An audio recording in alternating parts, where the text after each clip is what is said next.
Episode number 8 of Tuned Up and Tuned In with Phil and Vin. Or Vin and Phil, whichever. We haven't decided. Whichever you want. Well, and today we have a special guest. Our main man, Sean Ronan. Yeah. Y'all. And you guys are going to hear more from him, but if you don't know the Sean, Knox most underrated musician of the class of 2011. nah, this guy is another hidden gem of New Jersey. We can't all be a generic kid. We can't all be rock stars in LA.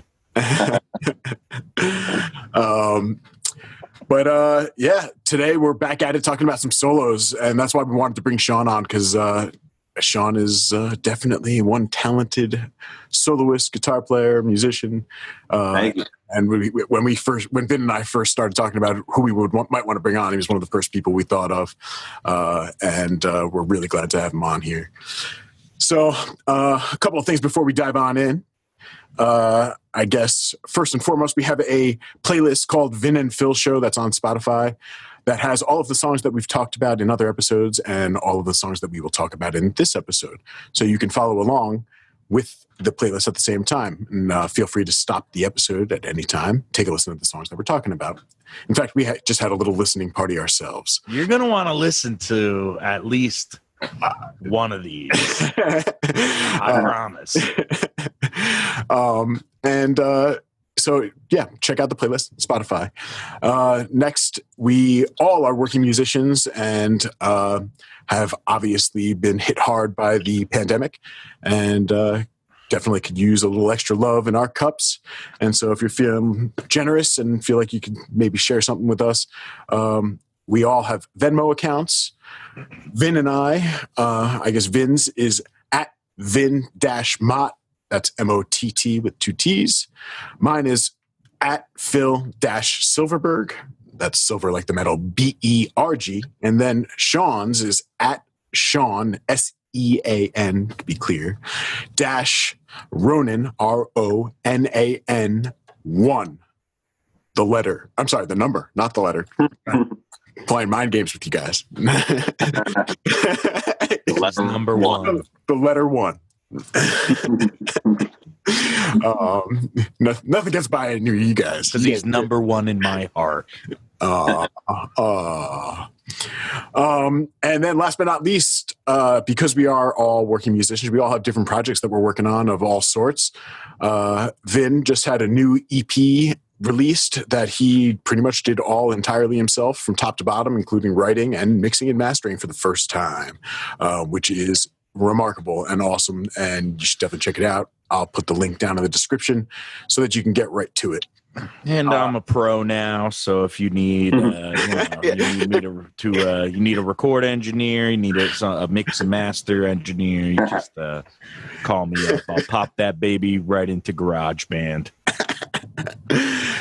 And looking for that Vin Mott sound. Looking for that classic Vin Mott sound. You know, hit me up, baby, with your projects. Hell yeah. And then I've got a new song out under my artist name, Lo-Fi, O-P-H-I. The song's called Oolong. It's just a super relaxed lo-fi track. If you're into those kinds of things, that link will be also in the description. And then I'm going to leave it to Sean to talk about what he's up to. So Sean, tell him what you got, man. Let us know or anything and all that you're working on. It could be music. Yeah. Anything. Yeah, you guys could hit me up for guitar lessons if anybody's looking for them. You know, I teach anybody from like a beginner up until like, you know, maybe somebody more advanced looking to get like their college piece together, you know, get ready for college or something like that, or just somebody looking for fun, you know, just to play for fun. So yeah, it's never too late to take guitar lessons and start learning something new. No, absolutely, yeah. Yeah, when you see what this guy can do, Sean. Actually, what's your Instagram? I'll put it in the description also, but because some of the videos you've been putting out are just amazing. Yeah, thanks, bro. Yeah, absolutely. So let them know where they can see some of those videos. Yeah. It's just Sean Ronan guitar. Sweet. on Instagram. Just type that on Instagram. And or Sean Ronan Music at Gmail. You could, if you want to sample a lesson or whatever. Sure. Perfect. Cool. Perfect. Yeah. Let me say, man, Sean Ronan was the guy who convinced me I should start teaching like 8 or 9 years ago, and I'm still doing it today. Wow. Yeah. I didn't even know that. I didn't even know I convinced you to do that. Nope. By the lake, man, when we used to get tuned up and tuned in by the lake. Motivational speaking. I'll never forget it, man. It really that moment changed my life. You know, you were like, man, why don't you just, because like we had been chilling for a few months pretty hard there. It was basically when we first started hanging out. Like, back. I remember that. And I was just like, man, I don't know what the hell I'm doing with my life. I was working for that plumbing company or something. Yeah, I remember that. Or maybe just after I had like gone through some shit, and I was just like, man, my life sucks. I wasn't playing any music at all, you know, except for maybe at Ryan's house. And you were like, man, you were just like, why don't you just try teaching? Like, hit some places up, get some lessons, and give it a shot. And here I am today, still doing it. So the only thing paying my rent, only way I'm staying afloat is by teaching now. Absolutely. That's awesome. Great to share the music, you know? Yeah.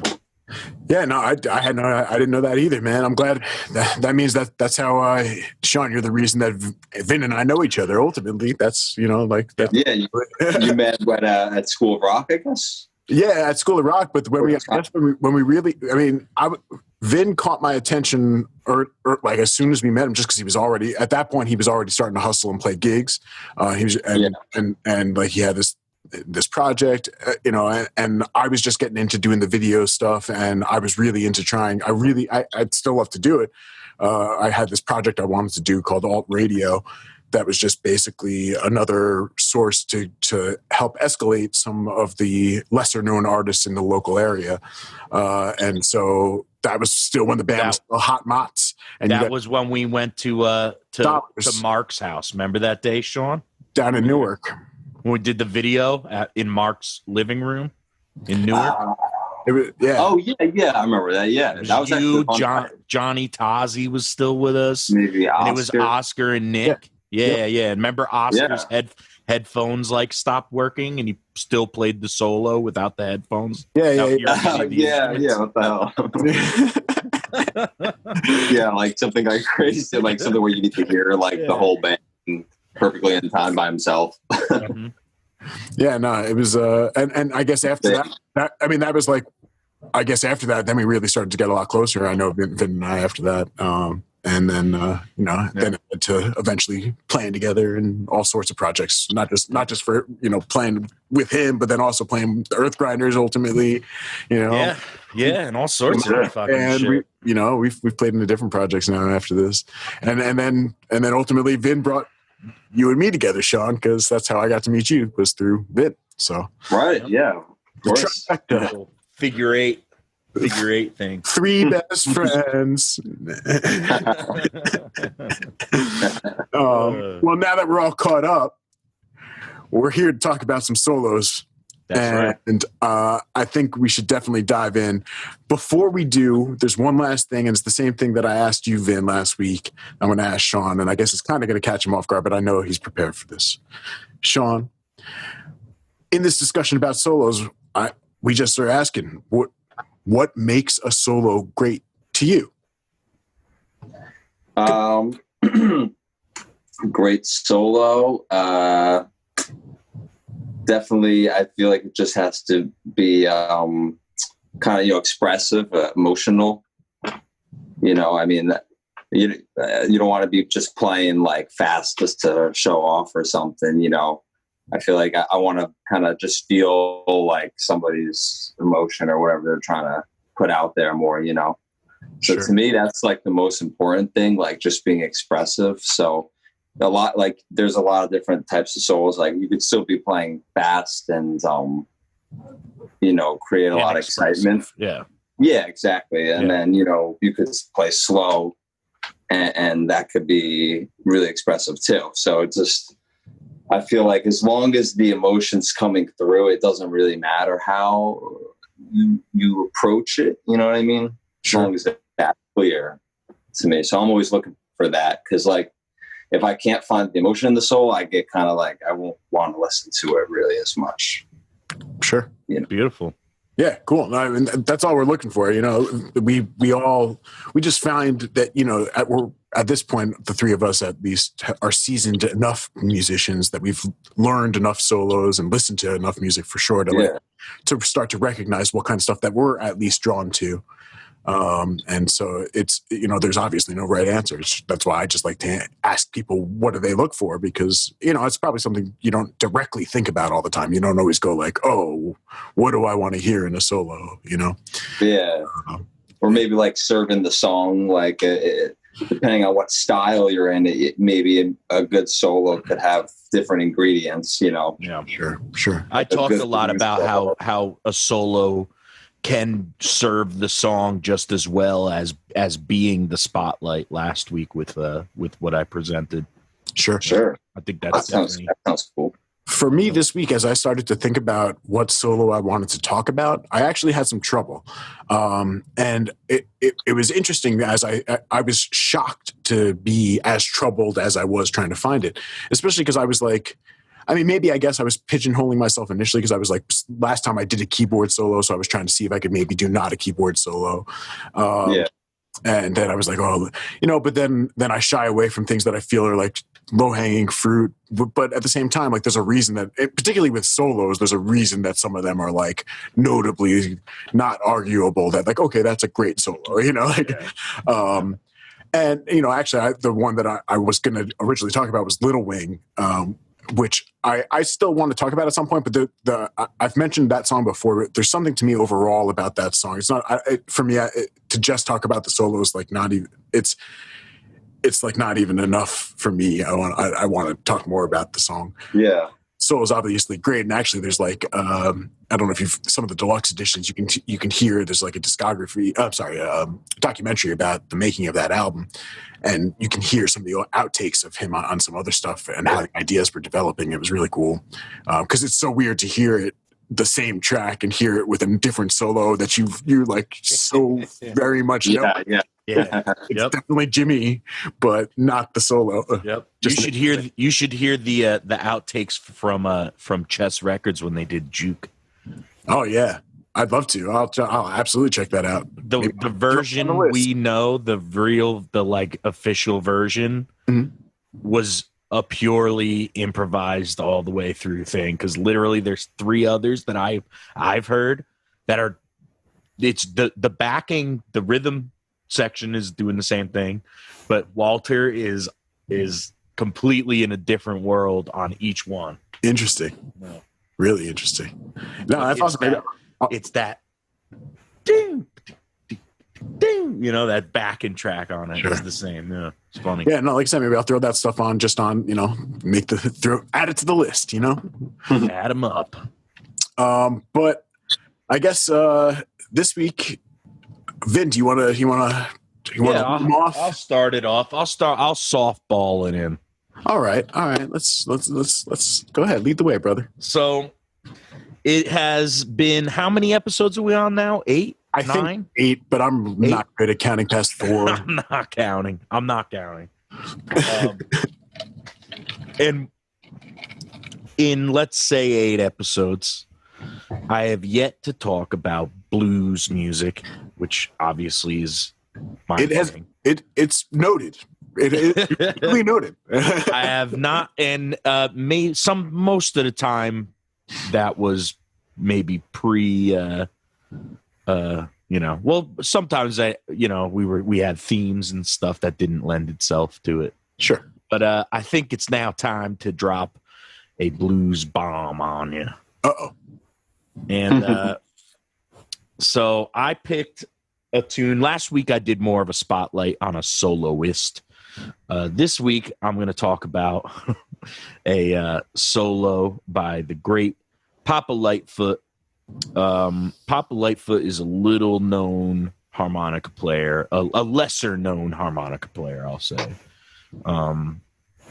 And he was from Natchez, Mississippi. He was very active in the 50s. And at some point, like a lot of those guys, his career kind of dropped off and he went basically missing from the public eye for 20, 30 years. He resurfaced. Somebody found him in Natchez in like the late 60s, maybe. And he was like an ice cream man. And that was it, what he did. But he was a phenomenal harmonica player and a complete underdog of the blues harmonica, but every bit as agile as someone like Little Walter or Big Walter, and every bit as country as like Sonny Boy too. Guys like that. So he's to me, his sound is the perfect amalgamation of country and amplified. It's especially on those early 50s tracks. I think it's Imperial Records are the best ones. And I'll be talking about one of those tracks called Mean Old Train. It's probably his most if you knew any song by Papa Lightfoot, this would be the one. I mean, this is probably his most well-known tune. He re-recorded it a bunch of times throughout the years, but the original one's where it's at. And this song has one of my favorite harmonica solos in it. And I don't, I guess I'm going to attempt to explain why it's one of my favorites. It's just what I think is cool about it. The tune itself is kind of like a 2-beat swing feel. It's got what they call the honey dripper bass line to it, which is that doom boom boom boom boom boom boom boom boom boom boom over a 12-bar form. And it's like the band on it is real, they're real jangly, and the guitar player, I think, is either playing in D stand. The tune is in D, but I think he's either in D standard or he dropped tunes to open, drop D. And it's a crazy tune. It's really, the backing band is really bare bones. The guitar player really just doubles the bass line for the most part. And the drummer just kind of stays real steady on that thing. They're mimicking a train. This tune's Mean Old Train, and the whole thing's supposed to be train chugging down the tracks. All right, so the solo starts. So it's, first of all, it's a 3-chorus solo over mostly a 12-bar blues. Like I said, the band and Papa himself, like most early and early 50s blues artists and earlier, the timing can get a little funny, and I don't know. It's not to say that it's on purpose or it's not on purpose, but it's just the way they felt it, and probably Papa felt it. The band, it was up to the band to know how to follow him. So it starts out, he does come in like where we would say he comes in early, but maybe it's not early. You know what I mean? Maybe that's just the way he felt it. But the first chorus is kind of like one of those jump blues sax solos where they just honk on the one note, It's like a one note solo with like inflection, little flecks to show that the the changes through the 12-bar tune form. So I'll play a little bit of it for you. So the whole first part of the solo is just no.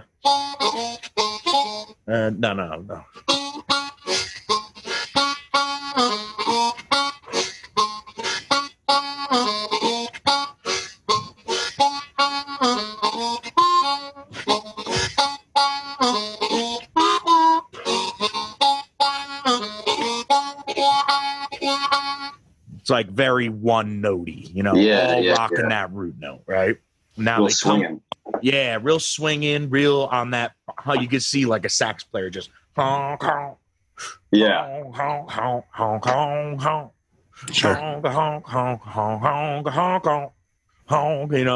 rocking that root note. The next part, right? The second time through the changes, he lets it loose. And this is where, like I was saying before, how he had all the agility of the big city guys, big city guys. So like Little Walter, Big Walter, all like the great Chicago guys who kind of had brought more agility to the harmonica. He had all that, right? So it starts and it feels the first licks, first of all, rhythmically feel like they're like over the bar line. Like it sort of the first time I listened to this, it like struck me in like not a weird way, but it was like, wow, I don't think I've ever heard a guy play with that type of phrasing. And the way it starts on this like sort of like a Mixolydian, going down the Mixolydian thing. So he slides into the first note right on one.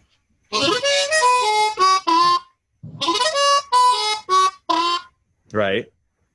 And from there, he does this like, I'm going to show you on the guitar after. Oh man, this guy is multi-instrument. Ben has all the parts already. They didn't pay for all that, man. They didn't pay for all that, man. You're giving them too much.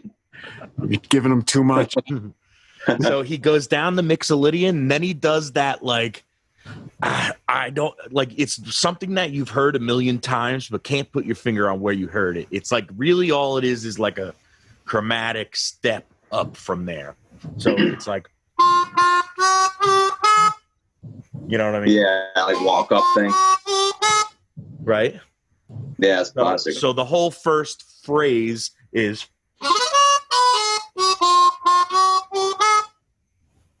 which I think is cool. On the guitar, it looks like this. Let's see that guitar now. So like I think it's no.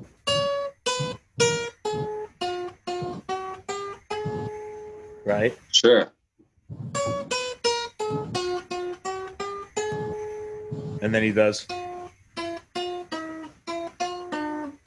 Fuck me. Are you saying what, D? It's in D. Yeah. Yeah. Right? Yeah, it's like outline that D major triad. Yeah. So, right? It starts with that. Then your camera is just your arms, bro.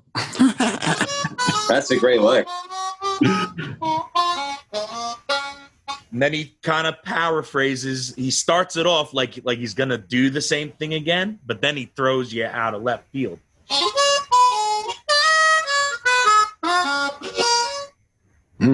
Yeah. Almost since he goes to the 5 for a second. Yeah. Or at least that A note. That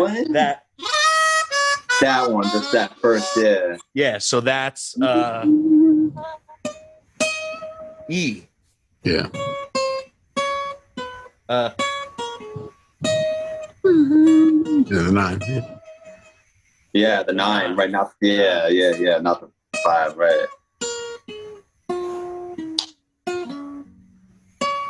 Right? Yeah. It's got that jazzy octave, that yeah, that's what I mean. He's like him, and like a lot of the harmonic players most people have heard have that saxophone thing, and like Papa Lightfoot could play nasty and raw, and there's parts of this solo that are coming up that are like nasty and raw, but like a lot of it too is agile like that, like jazzy saxophone-ish, right? I'll try to get through this a little quicker. So then he does this right, pretty simple, just a little 2 note thing, just rootin' flat third. Yeah. And then he gets dirty with it, where I think what he's doing is he's playing octaves tongue blocked.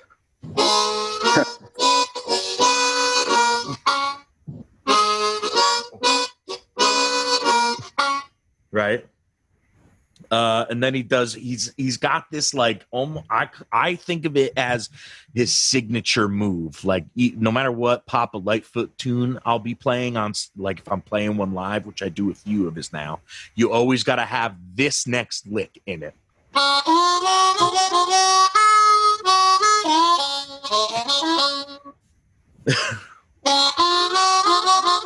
He may do that part tongue block too.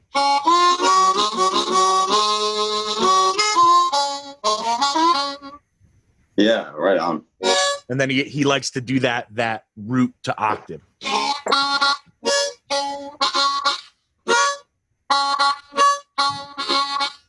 Right? Sure. Right. Part 3 comes along. So part 3 comes along, and now he's all dirty. And this part, I don't even think he's putting his tongue on the thing. I think he's literally just rocking full chords on this part. Yeah, going all out.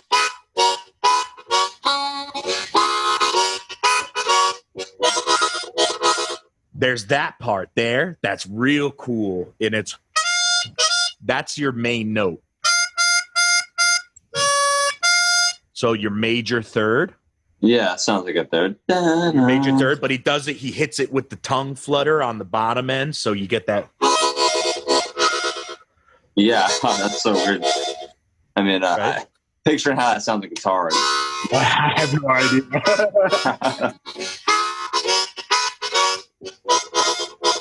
And his rhythm there is like when a drummer does like a fill in a shuffle where he goes to like straight 16th notes. So he's like you know what I mean? Like a fill. Like yeah. Where he straightens it out. Yeah, that's a good point. I never thought of that actually. Yeah, and then the rest of it kind of just.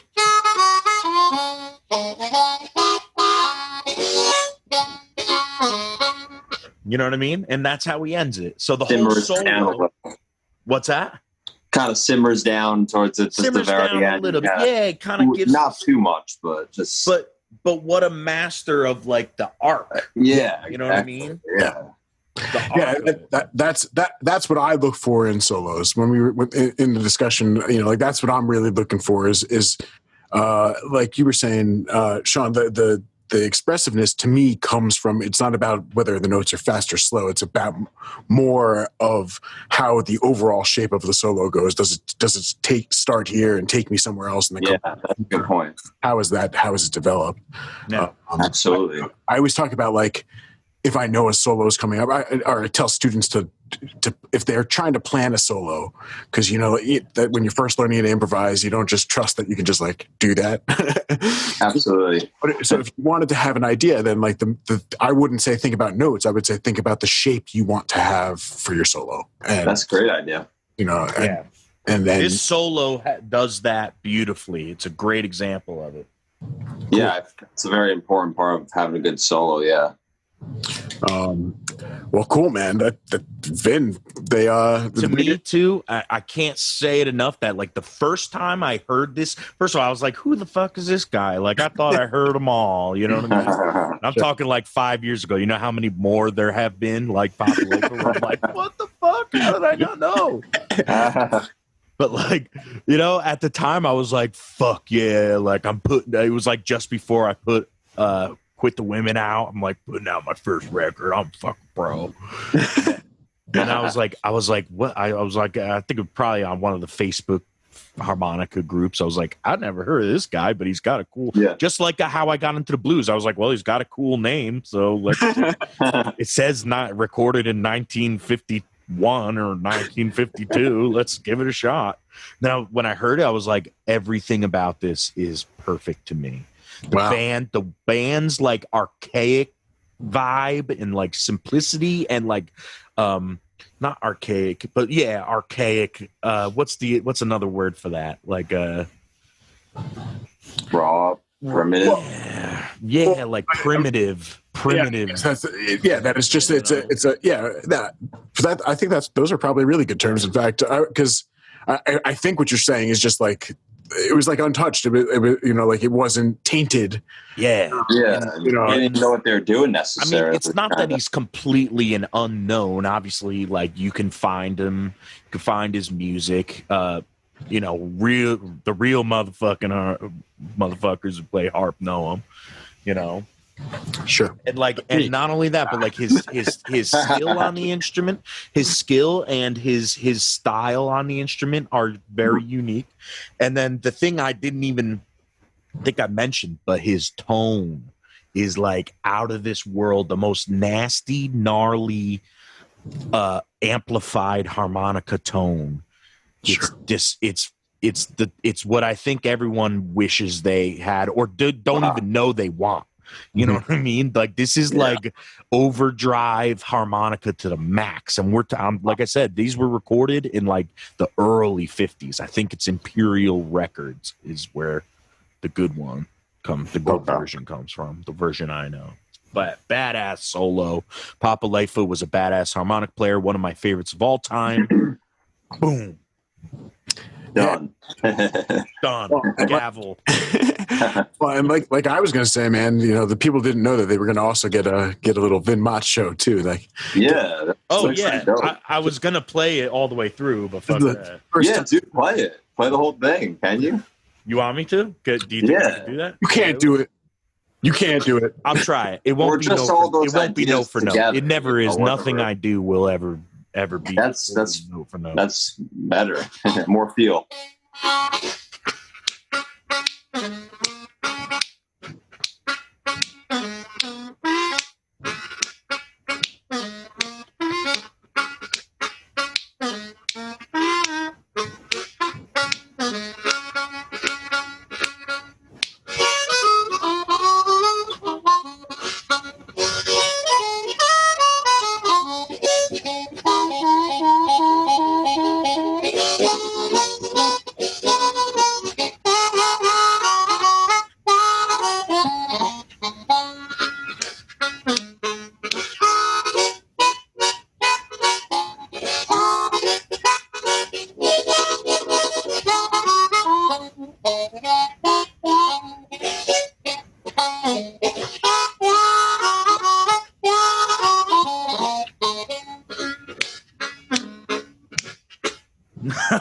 Yeah. Hell yeah. Something like that. Something around those lines. Nah, man. Sounds great, man.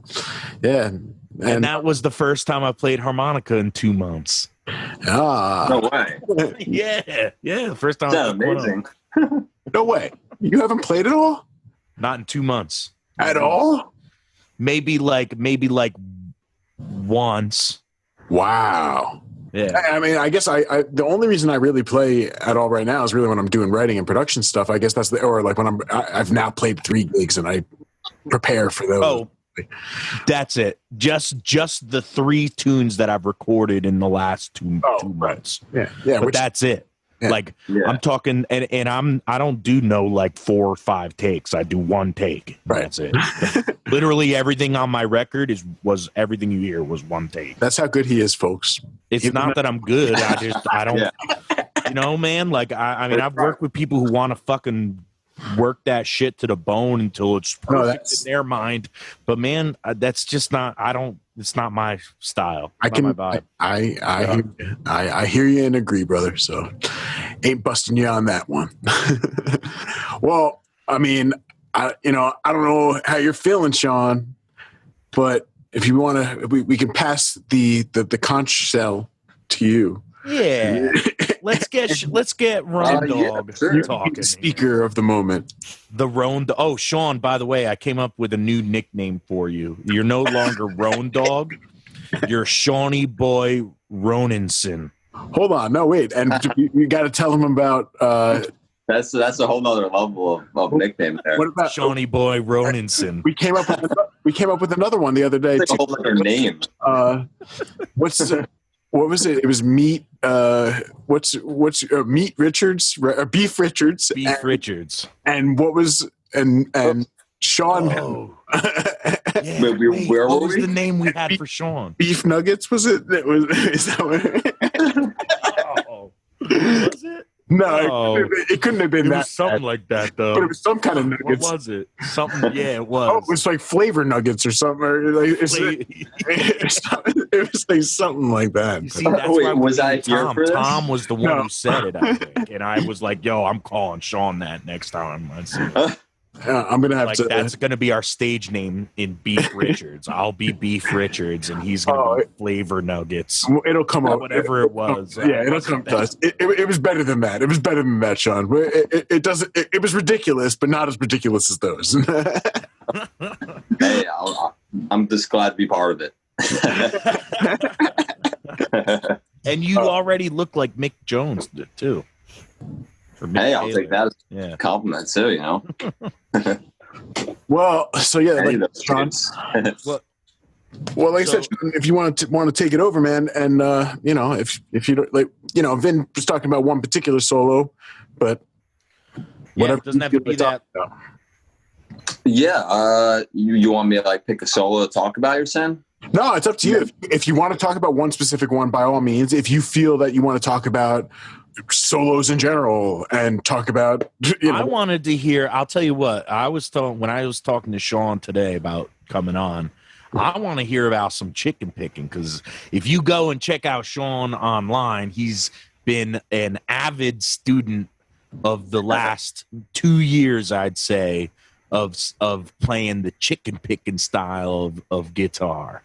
And I want to hear about that. Can you explain to the public what chicken picking is, if you possibly can? I know it's a daunting task, but like, what at its core, how would someone know they're hearing somebody chicken pick instead of playing like a fucking, you know, Stevie Ray Vaughan solo? Or maybe does Stevie Ray Vaughan chicken pick? That's a good point. I mean, the Scuttle Button by Stevie Ray Vaughan is almost, I mean, sort of chicken picking. It's got definitely a twangy kind of sound, you know, maybe his version of chicken picking or whatever. But I'd say maybe, you know, it's just kind of like a country guitar style. So there's different elements of country guitar. Like, I mean, there's like the Western swing element, which is more like jazzy. And then maybe, you know, the chicken picking element is like, it's almost a little more bluesy or bluegrassy. Yeah. You know, it's like a mix of like the bluegrass kind of lines. Yeah. Kind of, it always reminds me when I hear someone doing it of like playing the banjo on a guitar. Yeah. I was gonna say it feels like rolling.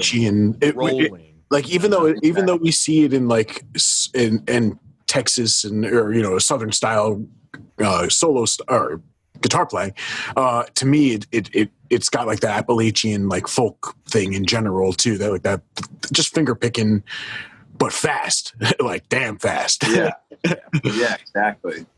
Yeah, it's kind of like like you were both saying, like the kind of a banjo kind of sound or Appalachian sound on the guitar. Like rhythmically at least, you know. Yeah, with like kind of some blues, like, you know, some bend, like string bends, like kind of like some double stop bends, you know, 2 notes at a time. Like those can kind of simulate a steel pedal guitar. Yeah, that's another instrument that kind of is in country, or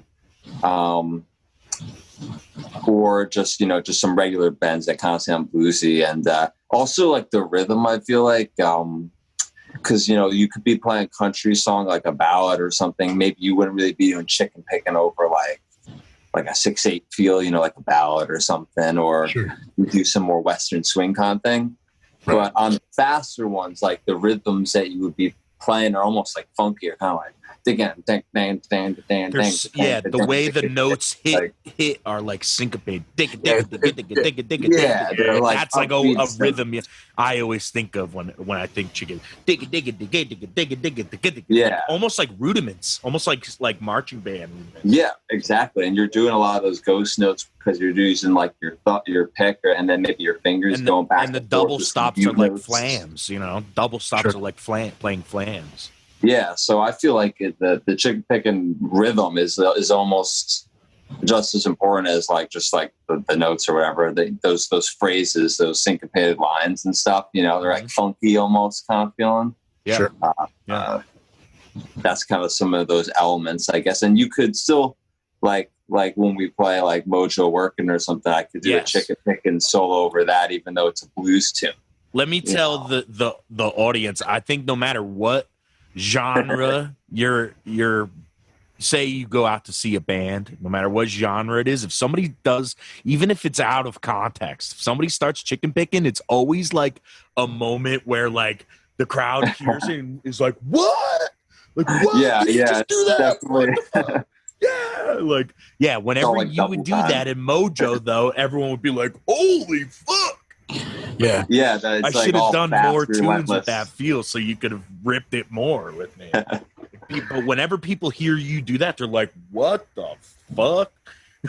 Maybe after hearing 4 hours of slow blues. Maybe that's why. But no, I'm just kidding. It's because you're of what you're doing. Like, it's very impressive sounding and look like to hear and watch. You know, it's very impressive. Sure, absolutely.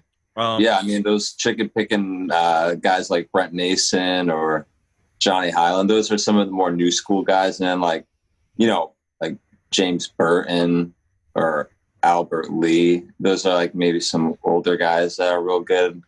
Nice. Yeah. What would be like if you had to say there's like one very classic tune that has a chicken picking solo in it? Yeah, maybe what would be like the Mojo Working of chicken picking? Sure. Yeah. Well, either Working Man Blues, Merle Haggard, because that has a lot of these kind of chicken picking intro stuff and chords right away. You hear that style.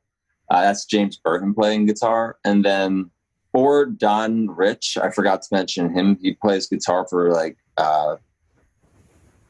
Buck Owens. Yeah. And he sings too and does his own stuff, but he literally has a song called Chicken Pickin'. So like that one, he might have coined the term at least, with that one. Oh, really? So you could look up that one and it definitely sounds very chicken. It's like he's like muting the strings. He's like chicken. Yeah, well, and that's an important thing to note. I mean, like that's kind of where that sound, like the name comes from. Is it's not just like it's when you hear it, it also is reminiscent of chickens. Like yeah, it literally sounds like they're clucking, kind of like yeah. It makes me hungry. Exactly.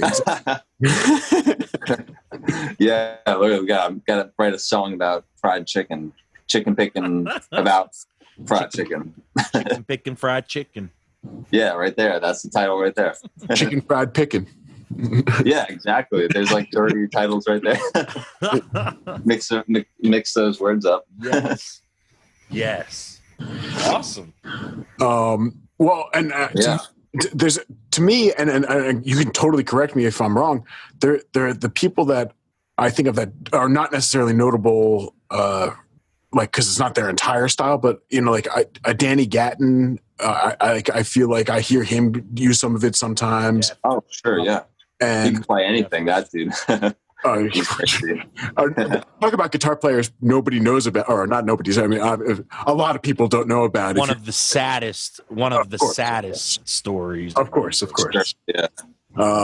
And then in terms of modern guys, John Five does some pretty crazy chicken picking stuff. Yeah, he's good at it too. Yeah, like he's that's not even his like main bag, Yeah, not at all. He does some pretty cool stuff. And that's obviously two completely different ends of the spectrum. Sure, no, but yeah, he definitely shreds. So. Right. And then there's Sean Ronan playing it over blues. So yeah, there you go. No, it can definitely be. It's like something that's like it's obviously identified with country styles. And definitely in the modern country stuff, and but can be utilized elsewhere, and I think no matter where it's utilized, it's always like what, It can blow people's minds to hear, because it's like you were saying before, it is like a lot of notes, but it's not a lot of notes in that it doesn't have any purpose, and it's just like an exercise you're playing. Yeah, that's true. Music, like it moves with the music, and it really is the voice. I mean, especially on the guitar. I mean, obviously a guitar solo, the guitar is the voice telling you the story, but it really takes you. It's more of like a roller coaster ride when. Yeah, sure. It's like you're like on a ride. You're like zooming around. I know, that's how I feel. Yeah. And you go like like you go, you like hit a launch ramp. And it goes up. Yeah. Yeah, I feel like I'm playing like a video game or something, driving like a fast car, or like getting chased by something like. Right. Well, actually, I have a question for you, Sean. Is it, at this point for you, is it like as you're playing, is it a series of licks that you've learned that is like as it's happening? Is it like, are you consciously going lick to lick to lick, or is it like improvise? You know what I mean? Like, I both would be improvised, I guess. But you know what I'm saying? Like, there's like. I learned this lick, and then I learned this lick, and then I learned this, and here I put these three together. There's that kind of soloing, and then there's like free thought of like, I'm just wherever I'm going is where I'm going. Like, is it a combination of both a little bit? When you're doing that? Yeah, I mean, I guess I'll definitely learn licks and solos by other people, obviously, and then maybe study them and try to understand them enough that I'm not just playing the licks.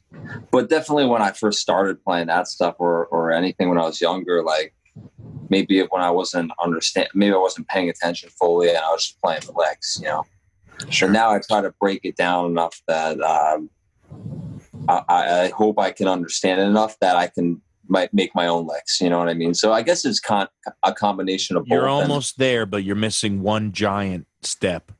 You got to move out to the farm. Yeah, exactly. Yeah, I got to go literally in the barn with all the. You got to move out to the farm and start raising some chickens. Get some overalls, and then you'll truly be chicken picking. Exactly. That's actually the missing ingredient that is very important. I'm well. Sick, Sean motherfucking Ronan. Yeah, man. Yeah, it's a lot of the same stuff Ben was saying about what makes good harp solo, still building the contour, and it's kind of the same. It's a lot of the same vocabulary too. Those chromatic things that Ben was doing, you could put all that into a chicken picking solo too. It would be lightning speed. Yeah, it would just be like 20 times faster.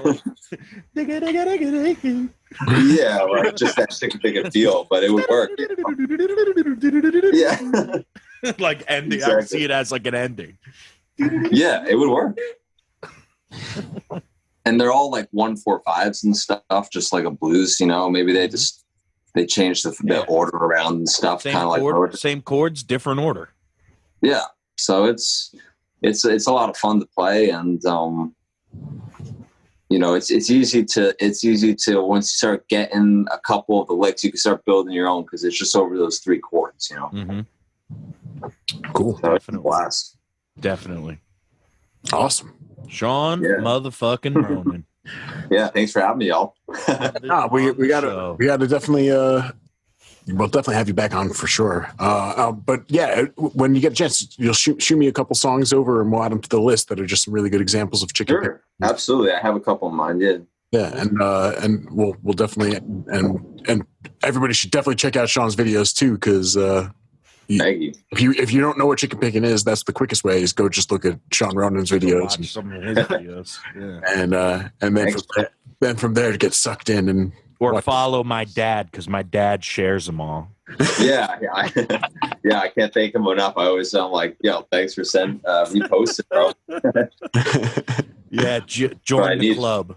You could take a picture of your dump and he would share that. Love you, Dad. Love you, Dad, out there. Love you. Just his birthday the other day. I do love him. I do. Oh, good for him. But he will share a picture of your dump. If you decide to post one, it will be shared on Dad's Facebook. All right. Well, I guess I'll take it away then. So I wanted to bring something different to the table. I was mentioning before that I was having trouble figuring out what solo I was looking at, and as I thought about it more, like I was saying, I don't know that I listen for songs. I don't listen to songs for their solos. Like it's not what I listen to music for. Do I enjoy them? Absolutely. A good solo, a good tasteful solo. Bless you. Sorry. It's definitely not but it's not the reason I go listen to songs. I'm not that type of player, I guess. I don't know. Whatever it might be. I guess the answer is for me, I know I'm more of a harmony guy. I love chord progressions. Like that's probably what it is, that I'll take a good 4-chord progression and be like, that's amazing, So especially as an organ player too, but go ahead. But yeah, so I feel like but I was just trying to think of song or solos that stick out in my head, and this one came to mind. And the song I'm talking about, I think, is going to come as a surprise to our listeners. I know that we've already checked it out. Yes, it will. The song I'm talking about today is "My Sharona" by the Knack. And yeah, like I said, that may come as a surprise because you're thinking, I know My Sharona. There's not a guitar solo in that song. Yeah, like where's the solo? My Sharona. I promise you, it's there. There is a second whole part to the song. It's almost like I wouldn't say it doesn't need to be there, but it is like literally just a whole other like boop in the middle of a song, like yeah. It's not even a B section. It's a whole other, imagine the ending of Layla, where it's like a whole other song that's not the end of a song. That's one thing. This is that, but then they like it goes back to the top. Right. Excuse me. So, and in general, first of all, like I said, I don't think it's one that people think of right away and go, when you think, oh, what great guitar solos. I think I could probably ask 100 people and there may not be one other person who like thinks of this. And that's interesting to me. It's interesting to me that the Knack as a band is not a band that you hear of much about, which is kind of crazy because when you really go look at the first album, well, first of all, go look at their history, right? So I did some research. My next question. Right. So I did some research on this band and it's mind-boggling. It's mind-boggling just because it's like, how do we not know about these people?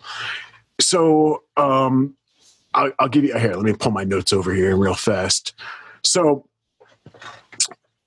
they're an entirely American band. They are really, it's like just a classic story of a bunch of dudes that got together and like happened to hit it off, wrote some songs.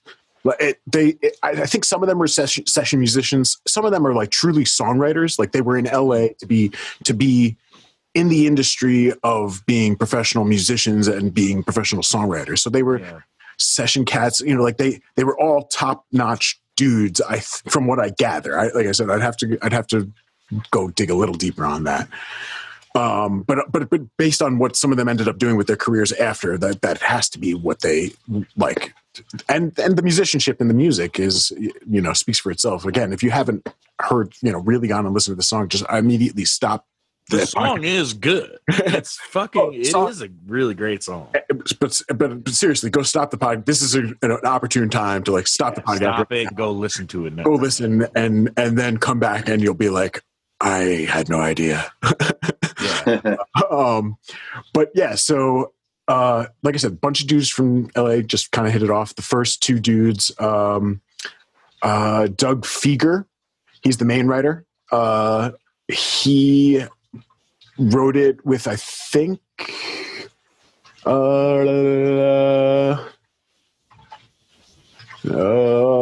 of the other guys. Sorry. My guess is the guitar player, which is Burton Avere, or Avere, however that's said properly. But it's Bert and go fuck yourself. That's what it is. but yeah, so the band basically the drummer is Bruce Gary. He was the last person to join the band, but he was really like, they hired him a week before the first show. They had already booked a show and they were slapping it together. But wow. They were shopping the songs to the labels already as a demo, hoping to get what they were hoping for. But they were really not getting any attention whatsoever. They played that first live show and did well, and then immediately got a bunch of gigs on the Sunset Strip, playing all of it, and got picked up fast. People who were stopping in. So like Bruce Springsteen, Tom Petty, who was the other person that they said? Ray Manzarek, who was an LA cat anyway. Those dudes would sit in. They would either come jam with them or vice versa. Yeah. But it wasn't just an industry phenomenon. Like, it was legit.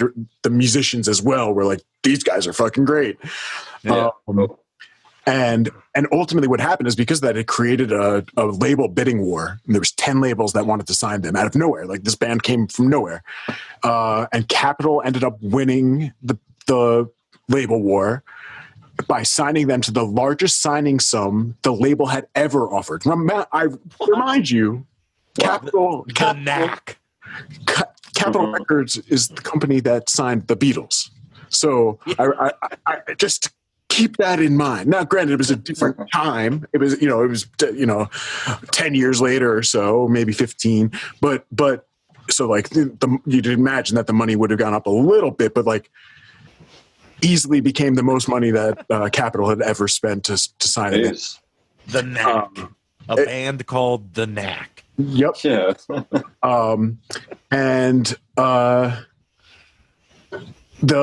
then the album came out, which was essentially just the demos that they had.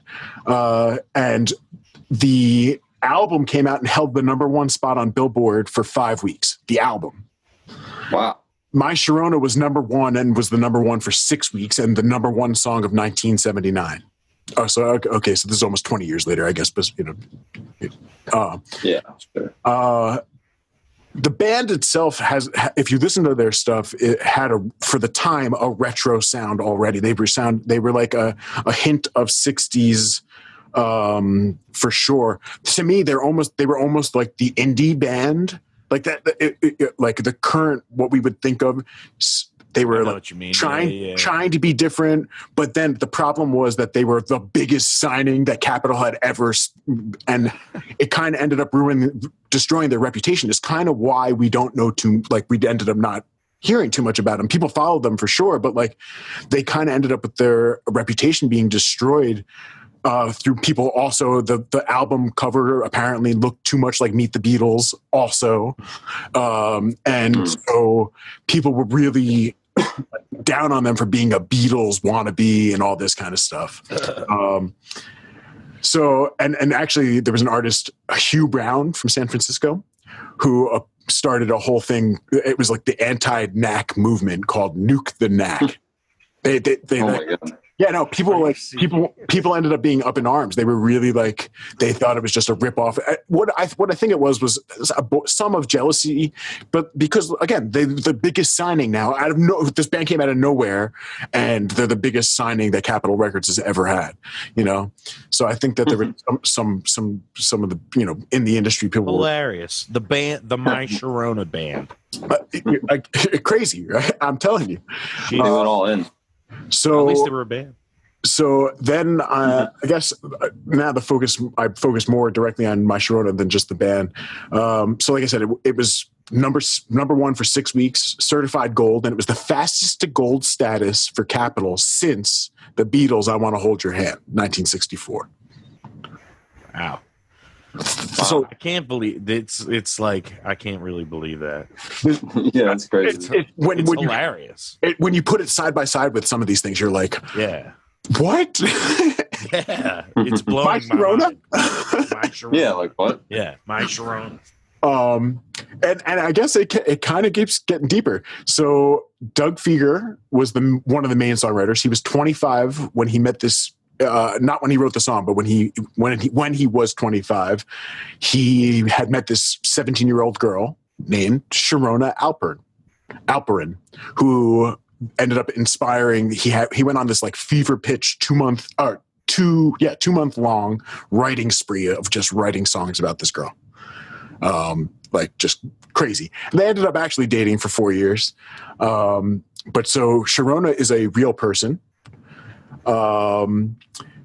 He said he fell in love with her instantly, and that's why he ended up, writing the songs and felt so strongly to write the song. It apparently took him and the other writer, who I can't remember. I'll have to look up real fast who the other writer was. It was one of the other guys in the band. It apparently took them 15 minutes to write, and at least that's the main melody and the lyrics.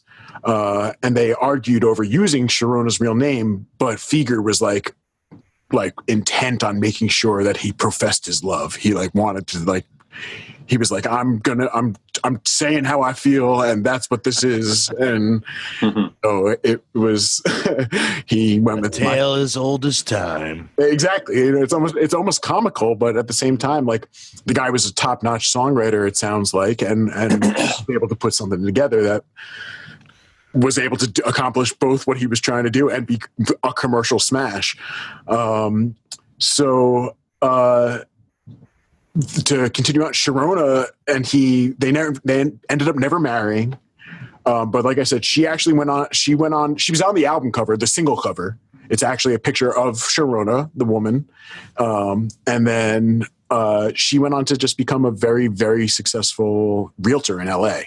But I would imagine that her tagline, anytime that people are like, she's like, "Hi, it's Sharona," and people are like, then they, the number of times when your name's Sharona, that somebody would go, "My Sharona," and she's like, "Well, actually, that's me," and yeah. I'd buy a house from her. I'd be like, "No fucking way, you're Sharona." Incredible. But dude, and how genius though is the riff? Well, so yeah, so now I'll get it. Now I'll get into the real shit. Just an octave, isn't it?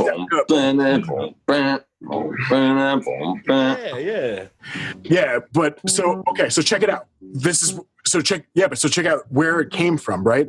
So the throwback to all the 60s shit, it's that part and the main melody are an interpolation of "Give Me Some Lovin'." Oh yeah, because that's just octave too. That's just like it's the same shit. Yep.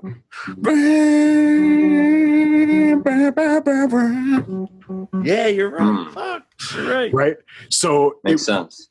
So it was that, and the tom-tom rhythm, they openly admit, was a rewrite of "Going to a Go-Go" by Smokey Robinson. Okay. Say that again. "Going to a Go-Go," the tom pattern. Oh, the tom pattern, dude. They rewrote it slightly. I wonder how similar it is if I listen to. I can now that song you have to play on the floor tom or something. I wonder how similar it is. I should go to the playlist and listen as soon as it's up. Absolutely. And so when they showed it to the drummer Bruce Gary, he just added it a little bit more, but added to it a little bit by making it a little bit more what they call surf stomp, I guess. Sure. Right. Because that would be the biggest difference is that it's hard. Right. It's hard quarter notes.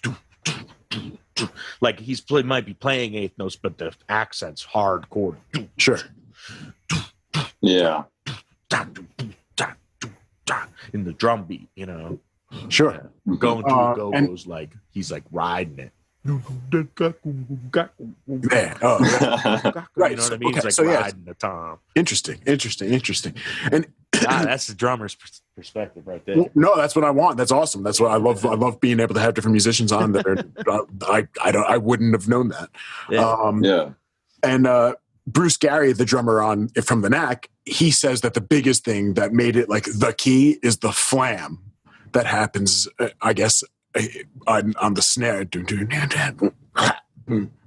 Oh, okay. Or maybe it's every other one. dude, if you listen to it, to listen, I don't know it obviously. I'm not a drummer, but if you really listen to that pattern perfectly, and try to play it perfectly, it's not exactly what you think it is. In your head, you're missing something, I'm sure. And the song is written from the perspective of a 14-year-old boy. And that this is another part of why I think they kind of flew under the radar. A lot of the songs kind of did. They were older guys writing intentionally from the perspective of so some of the songs are kind of like adolescent, but so it's weird. It's interesting. I don't know if that's why the music didn't get as much. I don't know. I don't know because there's. It's not like it was like that weird. Maybe for the time it was. I don't know. Yeah. And another cool side note is that when "Beat It" by Michael Jackson was inspired by Quincy Jones, who was inspired by My Sharona. He said, "I want to make My Sharona for Michael." And that's where "Beat" came from. Exactly. So when you start to think about it, it ends up you hear the line of influences from one to the other. You go like, oh, I can see that. Yeah. All right. And then crazy guitar solo in that song.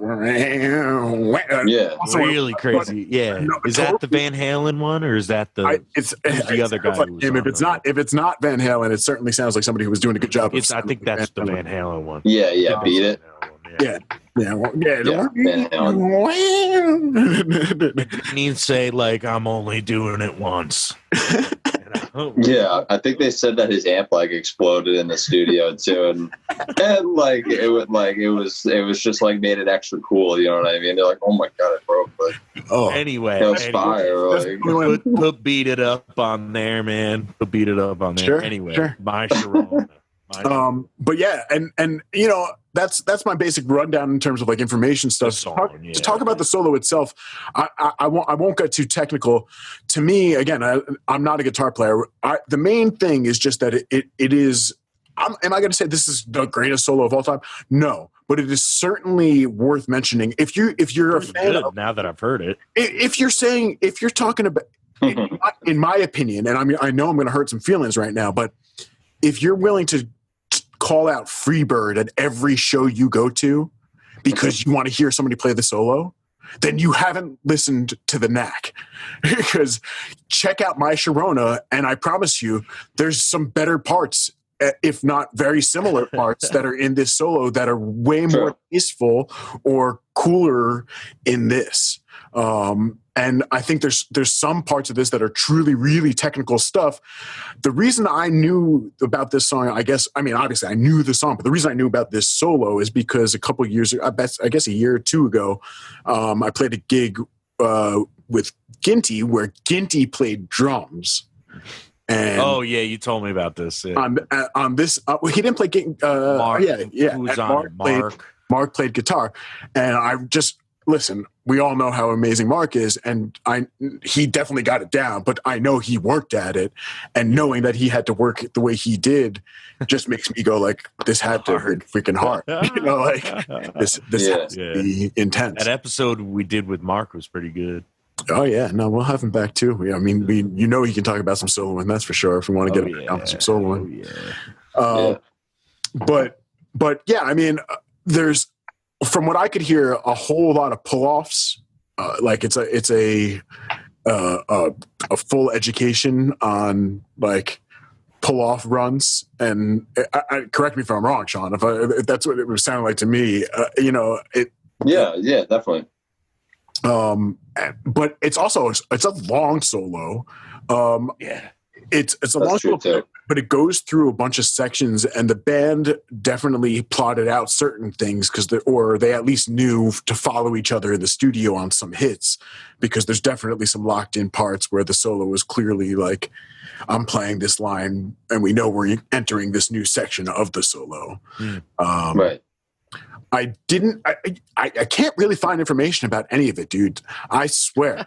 I tried to. I was like, I want to know, is it all one take? Like, I tried to find information about the guitar player, and all I could find is that like he was the guitar player of the Knack, and then like after that, he went on to help write adaptations of Dead Poet Society and What About Bob for for like musicals. Yeah. What you know, so like that's what I can find out about these guys. That's wacky. The whole thing is weird, and that's why I also, I guess, to point out again, Vin, you mentioned tone from in your song. If you listen to the guitar tone, it's the best part of my go back and listen to this. They have a clean sound in here that they use throughout the album. I think he's got a really distinctive sound, and you end up hearing how there's an influence in a lot of punk, all sorts of stuff that came later after these guys. Because it's funny that you said this came out in '79. Because I get I'm so young. Like I always envision '80s when I hear this song. Right? Yeah. No, it's like a rock band. It is like a rock band. It's not really like synthy or in any way, really, right? Yeah. Not at all. Not at all. Yeah, no, it's all something to me is like I feel like I get like 80s on it. Oh yeah, it's for like, sure. That song in particular, I think it's probably because I bet if we look, there's actually I know why it got repopularized. It literally jumped back into the top 10 again later on because it was on some soundtrack. I can't think of what like it was. Fast Times or something. No. Here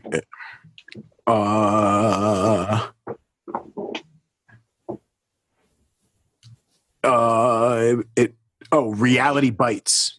Oh, okay. Yeah. I've heard of that.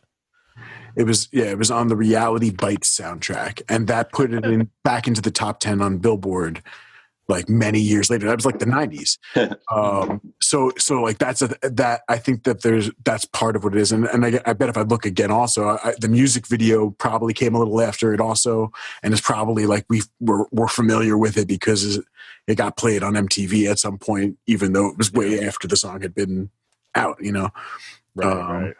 But yeah, I mean, just overall, I would suggest go check the Knack out. I think will definitely surprise you. There's some of the songs. I mean, that song for sure. But there's some other really good songs that they have, and the songwriting is really good if you're a songwriting person. It's good. It's really It's like I said, some of it's a little weird. But they are openly admitting that they like wrote it from like. Not always from an adult perspective. They were sometimes intentionally writing it, and they were also younger when they wrote it. So it's like, yeah. Yeah, that's the Knack. Get the Knack is the name of the album. Get the Knack. Funny. The Knack. Yeah, that one threw me off straight up when I heard it.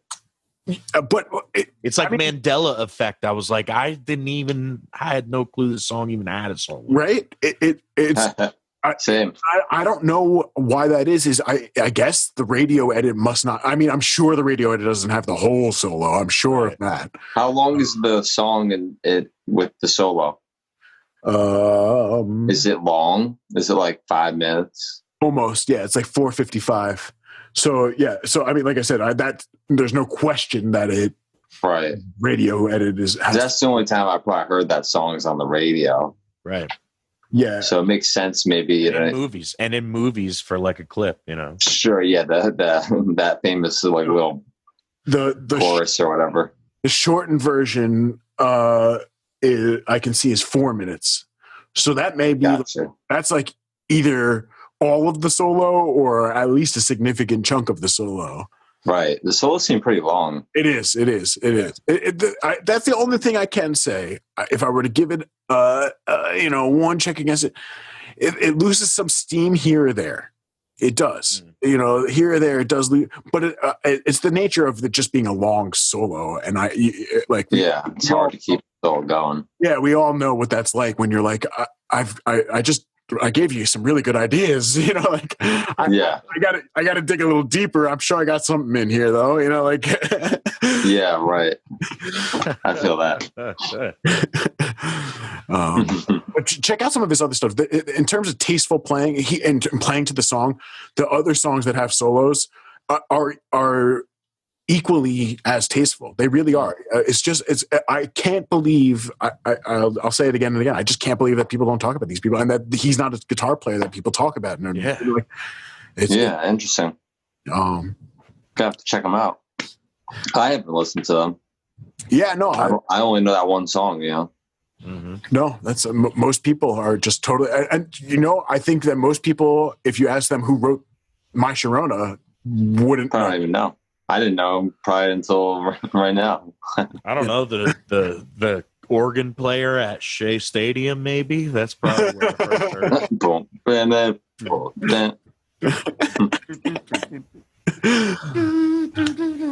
Well, yeah, that's when I was like little at like the original Shea Stadium.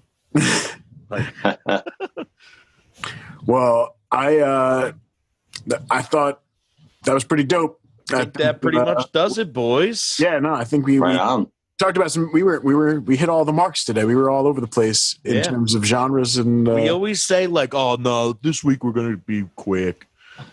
You say that like every time. It's hard not to get talking. Like I said, we enjoy. It's when you're just shooting the shit with the homies. Like I said, that's all it is. Just chilling through it. I guess before we say goodbye and sign off, last couple of things again, real fast. Check out that Spotify playlist today. More than ever in any other episode, I would highly suggest, because you sincerely have no idea what I'm talking about when I talk about the solo in My Sharona. Yeah, or really any of ours, Yeah, really any of ours. So. Chicken picking, same thing. All of these things, what we talked about today was like legitimate education on some stuff that you definitely. And that playlist, as always, I always like to say, even if you're just looking for something to listen to on a summer afternoon while you're day drinking in the backyard, pop that playlist on. You're gonna be all right. It's gonna be a good day of music. What's it called? Like Vin and Phil? Vin and Phil show. What a great question, Sean. That is a good question. The playlist is called Vin and Phil Show, and maybe we will eventually change it over to Tuned Up and Tune In. We'll get that squared away, but for now, it is just called Vin and Phil Show, and it has everything we've talked about in other episodes, all the way through this episode, and will be updated all the time. So at this point, it is deep, and it has all sorts of music, including now it's going to have some Michael Jackson in there also, because we got to mention him today, which is awesome. So yeah, no, we got a little bit of everything in there. Smokey Robinson, maybe? Smokey Robinson, absolutely. And then the next thing is we are all working musicians, and like I said earlier in the episode, have been hit hard by the pandemic, obviously, and could use all the little extra loving we could possibly get. And if you are feeling generous and could put some loving in our cup, we all have Venmo accounts. My Venmo account is at Phil-Silverberg. Vin's is at Vin-Mott, M-O-T-T, with two T's. At Vincent. Did I say Vin? I did before, didn't I? I will correct that. That's all right. It's at Vincent-Mott. Some other guy is getting money sent him. That's been happening. Let me check. Now I'm double guessing myself. No. You're absolutely right. It has been Vincent Mott in all the other episodes. It's not about to change. At Vincent-Mott.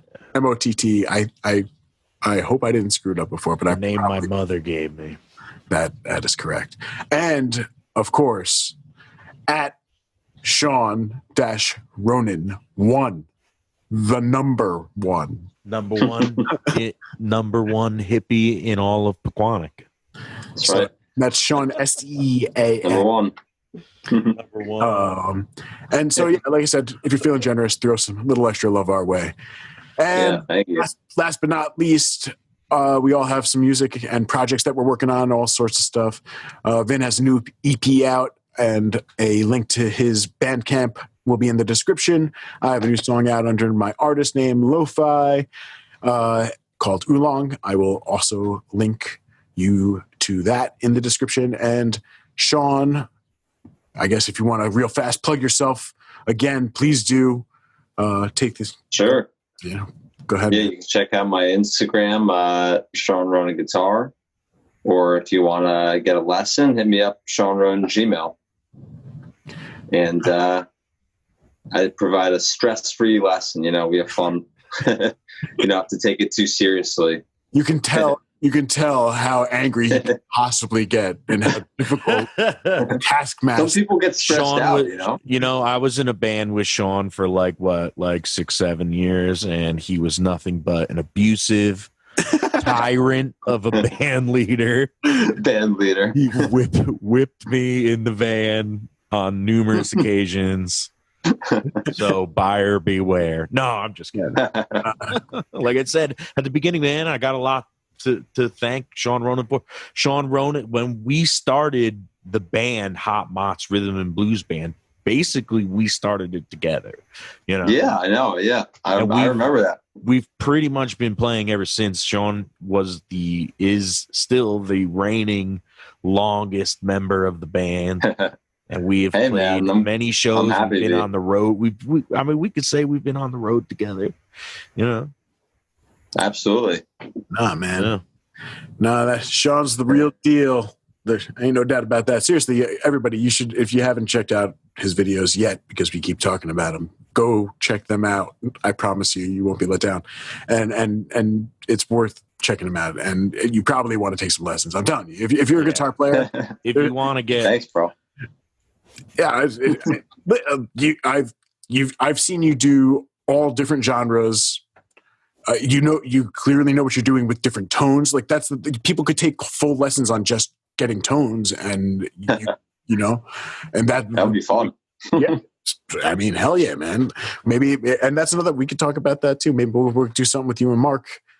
And do a something. Yeah, do a little something. Yeah, different. That'd be awesome. That'd be fun. Maybe talk about some cool guitar tones or something. Yeah, we'll get a little gathering. Vin and I will just sit back and tune up and tune in while you guys do some. Come on, boys, bring in that dough for us. Bring in that cash flow for us. Hell yeah! Make the money. but cool. I really had an awesome time with you guys. And, same here. Yeah, likewise. That was fun. Thanks for inviting me on. No, thanks for taking the time. I really appreciate it. And miss you, bro. Miss you, dude. Yeah, miss you too, bro. All in Texas. And I guess that'll do it for today. Cool. And right on, guys. Throw up some deuces, pieces.